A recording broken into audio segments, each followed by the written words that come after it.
नमस्कार दोस्तों, आपके अपने YouTube चैनल भक्ति पूजा में आपका बहुत-बहुत स्वागत है। तो आज हम जानेंगे कि साल 2025 में शारदीय नवरात्रों में दुर्गा विसर्जन कब किया जाएगा? 1 या 2 अक्टूबर, अष्टमी नवमी कब है? कन्या पूजन मुहूर्त, नवरात्रि पारण और दुर्गा विसर्जन की विधि के बारे में। तो चलिए जानते हैं।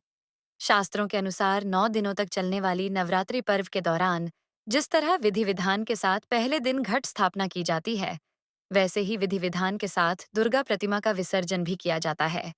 कहते हैं कि देवी दुर्गा इस दौरान अपने भक्तों के बीच रहकर उन्हें आशीर्वाद देती हैं। शारदीय नवरात्रों के 10वें दिन विजयादशमी दशहरा और दुर्गा विसर्जन करने की मान्यता है। आइए जानते हैं, साल 2025 में शारदीय नवरात्रि व्रत का पारण कब है? दुर्गा विसर्जन कब किया जाएगा? अष्टमी नवमी कब है और दुर्गा विसर्जन की विधि क्या है? साल 2025 में दुर्गा विसर्जन और नवरात्रि पारण 2 अक्टूबर को दशमी के दिन किया जाएगा। दशमी तिथि शुरू 1 अक्टूबर सायंकाल 7:01 पर होगी। दशमी तिथि समाप्त 2 अक्टूबर सायंकाल 7:10 पर होगी। दुर्गा विसर्जन मुहूर्त प्रातःकाल 6:15 से प्रातःकाल 8:37 तक रहेगा। श्रवण नक्षत्र प्रारंभ 2 अक्टूबर प्रातःकाल 9:13 तक रहेगा।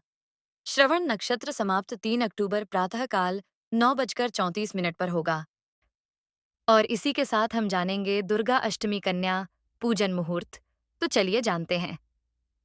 साल 2025 में दुर्गा अष्टमी 30 सितंबर को मनाई जाएगी।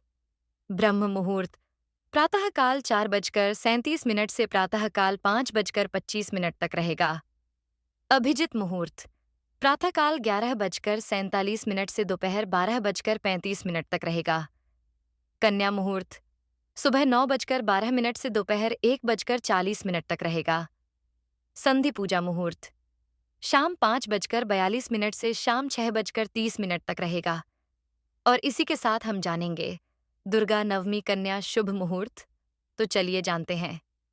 साल 2025 में दुर्गा नवमी 1 अक्टूबर को मनाई जाएगी। ब्रह्म मुहूर्त प्रातःकाल 4:37 से प्रातःकाल 5:26 तक रहेगा। विजय मुहूर्त दोपहर 2:28 से शाम शाम 6:07 से शाम 6:31 तक रहेगा। और इसी के साथ हम जानेंगे दुर्गा विसर्जन विधि। तो चलिए जानते हैं। शास्त्रों के अनुसार दुर्गा विसर्जन के दिन ब्रह्म मुहूर्त में उठकर स्नान आदि से निवृत्त होकर शुद्ध वस्त्र धारण कर मां दुर्गा की पूजा करें। मां दुर्गा को फल फूल, अक्षत, सिंदूर सभी पूजन सामग्री अर्पित कर घी का दीपक जलाकर मंत्र जाप करें। इसके बाद देवी मां की आरती करें। मां की प्रतिमा को उनके स्थान से हिलाएं। इसके बाद विसर्जन वाली जगह पर लेकर जाकर मां की मूर्ति को किसी तालाब या नदी में विसर्जित कर मां का आशीर्वाद लेना चाहिए। तो इसी प्रकार दुर्गा विसर्जन की जानकारी पूरी हुई। यदि जानकारी अच्छी लगी हो तो वीडियो को लाइक कीजिए और ऐसी ही जानकारी पाने के लिए हमारे YouTube चैनल को सब्सक्राइब करें।